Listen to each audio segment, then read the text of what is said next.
Hello everyone, स्वागत है आप सभी का लॉ एंड जुडिशरी क्लासेस में। मैं शिवांगी गुप्ता स्वागत करती हूँ आप सभी का आपके अपने इस यूट्यूब चैनल पे। कैसे हैं आप सभी? उम्मीद करती हूँ आप सभी बहुत अच्छे होंगे और अपनी पढ़ाई को बहुत अच्छे से जारी रख रहे होंगे। आज हम बात करेंगे भारतीय न्याय संहिता के दुष्प्रेरण के बारे में, यानी कि अबेटमेंट। अब अबेटमेंट के कई सारे लेक्चर हम लोग ऑलरेडी देख चुके हैं। अगर किसी ने नहीं देखा है तो जाइए पिछले लेक्चर को देखिए। सेक्शन 45 से हमारा दुष्प्रेरण शुरू हुआ था। आज हम बात करेंगे 53 सेक्शन के बारे में और जानेंगे कि और क्या क्या प्रावधान दिए गए हैं दुष्प्रेरण से संबंधित। ठीक है, तो चलिए फिर शुरू करते हैं आज के क्लास को। बात करेंगे अगर सेक्शन 53 के बारे में, तो इसका जो मार्जिनल हेडिंग है वही आपके एग्जाम में आता है। फिर भी इस सेक्शन को हम बता देंगे कि ये सेक्शन है क्या। ठीक है, क्या कह रहा है ये कि दुष्प्रेरित कार्य के कारित उस प्रभाव के लिए दुष्प्रेरक का दायित्व जो दुष्प्रेरक द्वारा आशय के भिन्न है। यानी कि क्या कह रहा है कि दुष्प्रेरक ने किसी अपराध का दुष्प्रेरण किया, ठीक है, और जब दुष्प्रेरण किया तो वो चीज नहीं हुआ जिस चीज के लिए वो दुष्प्रेरित किया था, उससे कोई भिन्न परिणाम निकल गया, तो ऐसी कंडीशन में उस व्यक्ति का दायित्व क्या होगा जिसने उस काम के लिए दुष्प्रेरित किया है। यही कहना चाहता है आपका सेक्शन 53। ठीक है, तो फटाफट से हम लोग देख लेते हैं कि ये सेक्शन है क्या। क्या कह रहा है कि जबकि कार्य का दुष्प्रेरण दुष्प्रेरक द्वारा किसी विशिष्ट प्रभाव को कारित करने के आशय से किया जाता है और दुष्प्रेरण के परिणाम स्वरूप जिस कार्य के लिए दुष्प्रेरण दायित्व के अधीन है वह कार्य दुष्प्रेरक के द्वारा या आशयित प्रभाव से भिन्न प्रभाव कारित करता है, तब दुष्प्रेरक कारित प्रभाव के लिए उसी प्रकार और उसी विस्तार तक दायित्व के अधीन है मानो उसने उस कार्य का दुष्प्रेरण उसी प्रभाव को कारित करने के आशय से किया हो, परंतु यह तब जबकि वह यह जानता था कि दुष्प्रेरित कार्य से यह प्रभाव कारित होना संभाव्य है। कहने का मतलब क्या है, इसी से रिलेटेड एक फैक्ट मैंने पहले भी समझाया है कि अगर ऐसा कोई काम जिसका प्रभाव वो होने के बाद कोई दूसरा प्रभाव निकल सकता था, कोई दूसरा परिणाम निकल सकता था। जैसे कि हम बताए थे कि कोई व्यक्ति किसी को घोर उपहति कारित करता है, यानी कि ग्रीवियस हर्ट करता है, तो उसका एक्सटेंशन कहां तक हो सकता है, उसका विस्तार कहां तक हो सकता है कि उस व्यक्ति की मृत्यु हो जाए, हो सकता है ना। तो अगर ये चीज दुष्प्रेरक जान रहा था, जाहिर सी बात है कोई भी सामान्य प्रज्ञावान व्यक्ति, सामान्य बुद्धि विवेक का व्यक्ति ये समझता है कि अगर आप किसी को ग्रीवियस हर्ट कॉज करेंगे तो हो सकता है कि उसका परिणाम मृत्यु हो जाए, है ना। तो वही कह रहा है कि अगर ऐसा कुछ हुआ तो हम क्या मानेंगे कि आप मृत्यु के लिए ही दुष्प्रेरित किए थे और उसी सजा से दंडित किए जाएंगे। ठीक है, यही कह रहा है ये सेक्शन 53। अब इसका दृष्टांत हम लोग देख लेते हैं फटाफट। ठीक है, एग्जाम्पल क्या है इसका, फटाक से हम लोग देख लेते हैं। क्या कह रहा है दृष्टांत हमारा, य को घोर उपहति करने के लिए ख को क उकसाता है। ठीक, ख उस उकसाहट के परिणाम स्वरूप घोर उपहति कारित करता है, परिणामतः य की मृत्यु हो जाती है। यहां यदि क जानता था कि दुष्प्रेरित घोर उपहति से मृत्यु होना संभाव्य है तो क हत्या के लिए उपबंधित दंड से दंडित किया जाएगा। हम बताए थे ना कि जिस भी दंड के बारे में बताया नहीं गया है कि आप दुष्प्रेरित करेंगे तो हम कौन सा पनिशमेंट देंगे, उस कंडीशन में क्या होगा, जो काम आप कराना चाहे थे उसी काम से आपको दंडित किया जाएगा। ठीक, यहां भी यही कह रहा है कि मान लीजिए ए जो है वो क्या कर रहा है, बी को उकसा रहा है कि तुम क्या करो, सी को जाकर के ग्रीवियस हर्ट कॉज करो, यानी कि घोर उपहति करो उसके साथ। अब ये घोर उपहति कर दिए, इसका परिणाम क्या हुआ, ठीक है, मतलब एंड में निष्कर्ष क्या निकला कि उसकी मृत्यु हो गई, वो मर गए। अब मर गए तो हम क्या मानेंगे कि आप घोर उपाधि के लिए उसको दुष्प्रेरित नहीं किए हैं, अबेटमेंट आप जो है ग्रीवियस हर्ट के लिए नहीं करे हैं, किस लिए करे हैं, डेथ कॉज करने के लिए, यानी मृत्यु कारित करने के लिए किए हैं। यही आपका सेक्शन 53 बताता है। ठीक है, उम्मीद करते हैं क्लियर हो गया ये सेक्शन। चलिए अब 54 के बारे में जाने। 54 क्या है हमारा?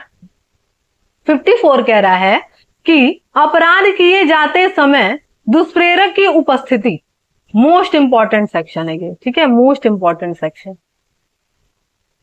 ठीक है, इंपॉर्टेंट सेक्शन है और ये बहुत सारे एग्जाम में आता है, चाहे आपके स्टेट जुडिशरी हो या फिर आपके एपीओ हो, सब में आता है ये चीज। ठीक है, तो उसको ध्यान से समझिएगा कि ये कह क्या रहा है। कह रहा है कि मान लीजिए कि जरूरी तो है नहीं कि जो दुष्प्रेरक है, जो उकसा रहा है ऐसा, वो वहीं रहे, घटना स्थल पे ही रहे। हो सकता है कि आपको 2 दिन पहले उकसाया था कि जा करके किसी को मार देना, आप जाके मार दिए उकसाहट में।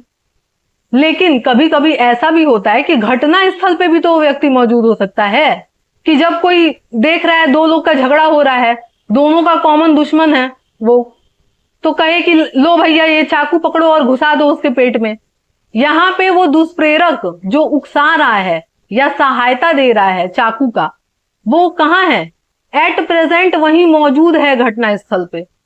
तो इस कंडीशन में उसका दायित्व तो क्या होगा, यही बता रहा है आपका ये सेक्शन 54। ठीक है, क्या कह रहा है कि जब वो घटना स्थल पे उपस्थित है तो इस कंडीशन में क्या होगा? तो कह रहा है कि जब कभी कोई व्यक्ति जो अनुपस्थित होने पर दुष्प्रेरक के नाते दंडनीय होता, अनुपस्थित होने पर, यानी कि जरूरी नहीं है कि वो वहां रहे तो भी दंडित किया जाएगा, ना रहे तो भी। लेकिन ये सेक्शन कौन सा बता रहा है, किस चीज के बारे में?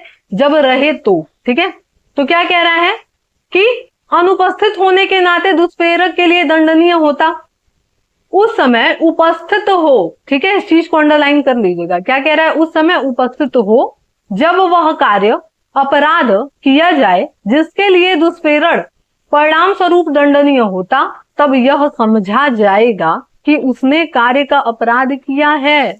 ठीक है, यानी कि हम क्या मानेंगे, अगर दुष्प्रेरक वहीं पे मौजूद है तो, यानी अबैटर वहीं पे मौजूद है, तो हम ये मानेंगे कि उसी ने वो अपराध किया है। ठीक है, जो कर रहा है वो तो कर ही रहा है, हम ये मानेंगे कि उसने भी वो अपराध किया। ठीक है, क्लियर हुआ? जैसे मान लीजिए अगर हम एक एग्जांपल दे आपको कि ए जो है वो क्या कर रहा है, देख रहा है बी और सी में झगड़ा हो रहा है। ठीक है, ए देख रहा है कि बी और सी में झगड़ा हो रहा है।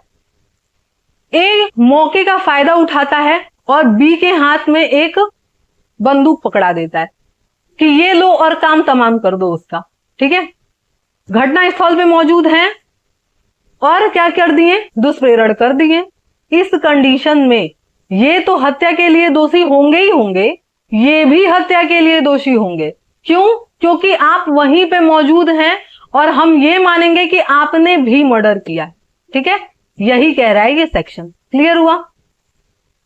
चल अब हम लोग आते हैं किस पे, 55 पे। अब हमारा 55 क्या कह रहा है सेक्शन? कह रहा है 55 कि मृत्यु या आजीवन कारावास से दंडनीय अपराध का दुष्प्रेरण, यानी कि ऐसे अपराध का आप दुष्प्रेरण कर रहे हैं किसी को जो क्या है, मृत्यु या आजीवन कारावास से दंडनीय है। यानी कि मान लीजिए कि आप किसी को जो है जान से मारने के लिए उकसा रहे हैं या कोई देश विरोधी काम करने के लिए उकसा रहे हैं, उस कंडीशन में अप्लाई होता है। उसी कंडीशन में जो है लाइफ इम्प्रिजनमेंट या फिर डेथ पेनल्टी मिलता है, और किसी कंडीशन में जनरली नहीं मिलता है, जनरली। ठीक है, सामान्यतः हम कह रहे हैं। ठीक, तो क्या कह रहा है कि जो कोई मृत्यु या आजीवन कारावास से दंडनीय अपराध के किए जाने का दुष्प्रेरण करेगा, यदि वह अपराध दुष्प्रेरण के परिणाम स्वरूप न किया जाए। ठीक है, यहाँ 2 कंडीशन बताएगा, एक कहेगा किया जाए और एक कहेगा न किया जाए। ठीक, तो क्या कह रहा है कि परिणाम स्वरूप न किया जाए, और ऐसे दुष्प्रेरण के दंड के लिए जो अभिव्यक्त रूप से उपबंधित नहीं है संहिता में। यानी कि क्या कह रहा है कि जब नहीं बताया गया है कि ऐसा अपराध नहीं किया जाएगा तो हम उसको कितना सजा देंगे, इस कंडीशन में क्या होगा, एनी इम्प्रिजनमेंट लिखा है ना, दोनों में से किसी भांति के कारावास से जिसकी अवधि 7 वर्ष तक हो सकेगी, दंडित किया जाएगा और जुर्माने का भी दायी होगा। ठीक है, यानी कि पहली कंडीशन क्या कि मान लीजिए कि दुष्प्रेरण किया गया और वो काम नहीं किया गया, है ना, नहीं किया गया और उसके लिए कोई दंड का व्यवस्था कहीं लिखा हुआ नहीं है इस संहिता में, भारतीय न्याय संहिता में, तो इस कंडीशन में हम उसको कैसे सजा देंगे? तो कह रहा है किसी भांति का कारावास, यानी कि एनी इम्प्रिजमेंट देंगे, जो कि कितना हो सकता है 7 ईयर, और क्या करना है, और साथ में प्लस आपका फाइन। ठीक, पहली कंडीशन क्लियर। अब दूसरी कंडीशन कह रहा है, दूसरी कंडीशन क्या कह रहा है, और यदि कोई कार्य कर दिया जाए, पहली कंडीशन क्या था, नहीं किया जाए, दूसरी कंडीशन क्या कह रहा है, कर दिया जाए। ठीक है, जिसके दुष्प्रेरण के परिणाम स्वरूप दायित्व के अधीन हो, जिससे किसी व्यक्ति की उपहति कारित हो, तो दुष्प्रेरक दोनों में से किसी भांति के कारावास से एनी इम्प्रिजनमेंट, मान लीजिए कि भाई हत्या के लिए उकसाया और उसमें क्या हो गया, उपहति हो गया, यानी कि हर्ट हो गया, छोटा मोटा सा चोट भी लग गया, अब क्या होगा, एनी इम्प्रिजनमेंट जिसकी अवधि 14 वर्ष तक हो सकेगी और जुर्माने से भी दंडित होगा। ठीक है, क्या कह रहा है, 14 ईयर और प्लस फाइन। ठीक, वापस हम समझा दे रहे हैं इसको वापस से।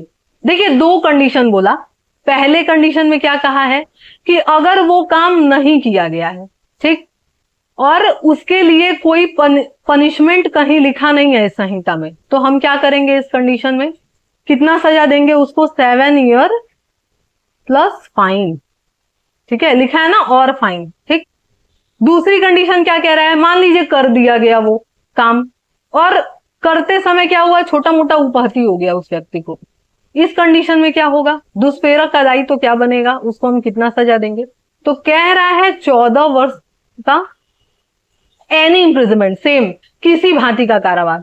अब कारावास हम बताए थे दो तरीके का हो सकता है, धारा 4 में बताए थे, दंड के बारे में जब बताए थे, तो कि सिंपल भी हो सकता है यानी कि साधारण भी, और रिग्रेस यानी कि कठोर भी। ठीक है, दोनों में से किसी भांति का, वो जज के ऊपर है, जैसी परिस्थिति हो वैसा वो क्या करेंगे, सजा देंगे। ठीक, तो 14 ईयर, ठीक, 14 ईयर का और प्लस क्या, फाइन।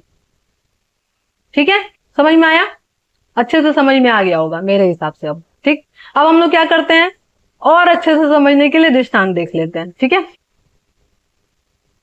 क्या कह रहा है दृष्टांत आपका, ख य की हत्या करने के लिए क को उकसाता है। हम बोले थे ना पहले ही, आजीवन कारावास और मृत्युदंड की सजा किसमें मिलेगी, या तो आप किसी को हत्या के लिए उकसा रहे हैं या देश विरोधी कृत्य करने के लिए उकसा रहे हैं।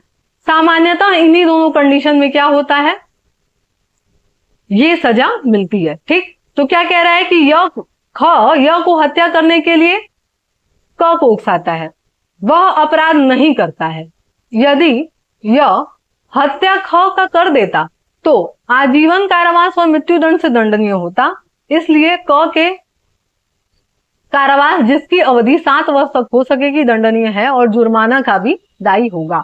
यदि दुष्प्रेरण के परिणाम स्वरूप यह को उपहति हो जाती है तो वह कारावास 14 वर्ष तक हो सकेगी और जुर्माना।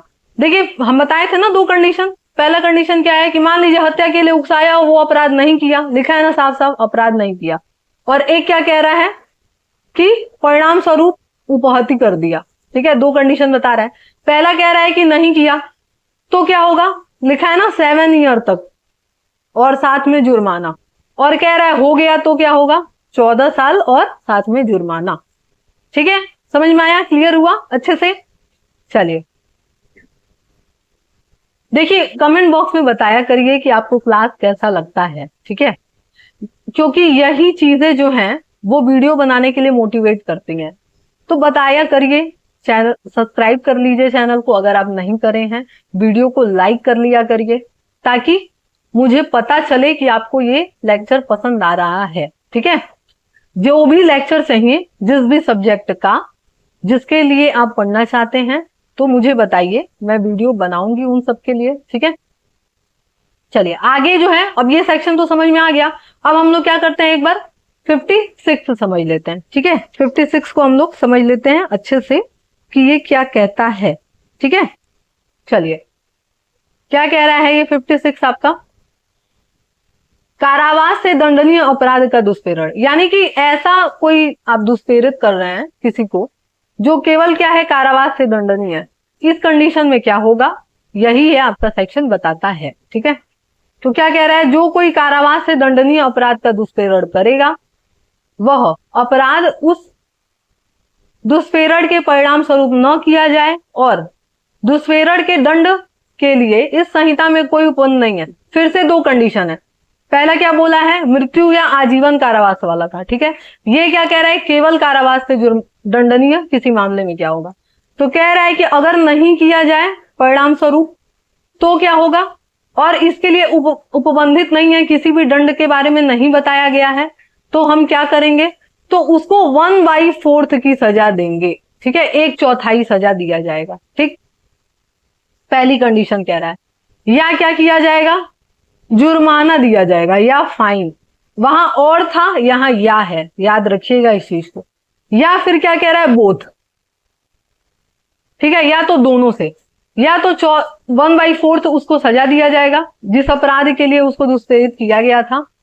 ठीक, या फाइन दिया जाएगा या बोथ। ठीक है, या दोनों का सजा। ठीक, दूसरी कंडीशन क्या कह रहा है, यदि दुष्प्रेरक या दुष्प्रेरित व्यक्ति ऐसा लोक सेवक हो, यानी कि पब्लिक सर्वेंट है। ठीक है, तब क्या होगा, जिसका कर्तव्य है कि वो क्या करे, निवारित करे किन चीजों को, भाई पब्लिक सर्वेंट की ड्यूटी है ना, वो क्या करेगा, अपराध करने से रोकेगा। निवारित मतलब होता है रोकना। ठीक है, अब क्या हुआ कि ये निवारित नहीं करे, इस कंडीशन में क्या होगा, दीर्घतम अवधि, है ना, कि उस पनिशमेंट के लिए जो सबसे ज्यादा सजा है। जैसे मान लीजिए किसी भी पनिशमेंट का सजा दिया जाता है तो लिखा रहता है कहीं पे, किसी भी अपराध के सजा में कहीं पे लिखा रहता है जो कि 7 साल या 14 साल तक हो सकेगी, तो 7 साल या 14 साल रहता है। अधिकतम क्या है, 14 साल, तो हम क्या मानेंगे, 14 साल वाला। ठीक है, एक एग्जाम्पल दिए हैं हम, जरूरी नहीं है कि 14 साल ही हो, बस हम एक एग्जाम्पल दे रहे हैं। ठीक, जैसे कि मान लीजिए कि अगर कह दे कि लाइफ इम्प्रिजमेंट या डेथ पेनल्टी, तो दीर्घतम क्या है, डेथ पेनल्टी है ना, वैसे ही कह रहा है ये। ठीक, कि अधिकतम, ठीक है, अधिकतम के आधे भाग यानी कि 1/2।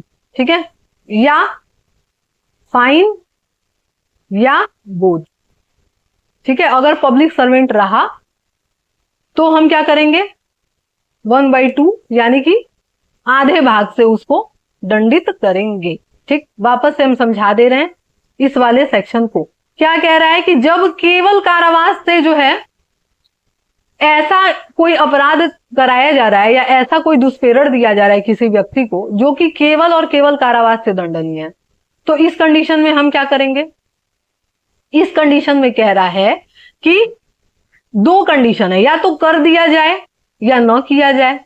तो पहला कह रहा है कि अगर नहीं करे हैं और उसके लिए कोई सजा नहीं बताया गया है तो हम क्या करेंगे, 1/4 सजा देंगे, दीर्घतम का 1/4। ठीक, यानी कि सबसे ज्यादा पनिशमेंट का 1/4।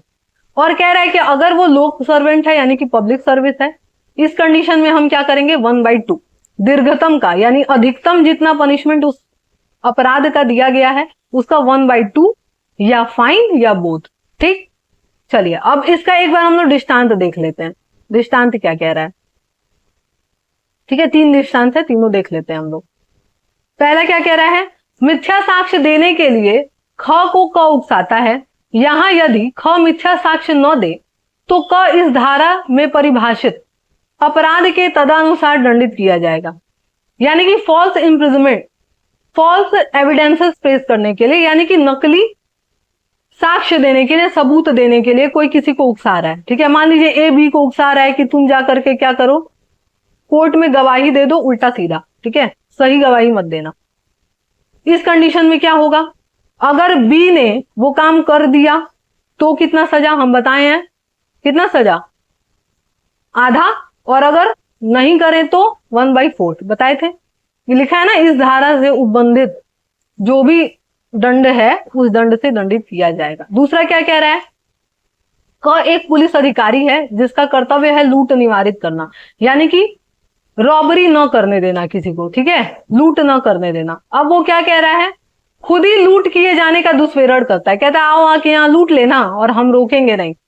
अगर लूट नहीं किया गया तो क्या होगा, दीर्घतम जो सजा हम बताए हैं वही मिलेगा, ठीक है। और कर लिया गया तो क्या होगा, बताए हैं दोनों ही कंडीशन, ठीक है। तीसरी कंडीशन क्या कह रहा है आपका, क द्वारा जो एक पुलिस अधिकारी है और जिसका कर्तव्य है लूट को निवारित करना और क्या करता है, दुष्प्रेरण करता है, ठीक है, और लूट नहीं किया जाता है। देखिए सेम वही चीज है, वापस से वही एग्जाम्पल कुछ हद तक चेंज करके दे दिया है। तो इस कंडीशन में हम क्या करेंगे, बताए हैं 1/4 और 1/2 का, ठीक है। इस चीज को याद रखिएगा, दिमाग में फिक्स रखिएगा, ठीक। वापस से अब हम लोग क्या करते हैं, जो भी आज सेक्शन हम लोग पढ़े हैं उसको वापस से रिवीजन करते हैं, ठीक है।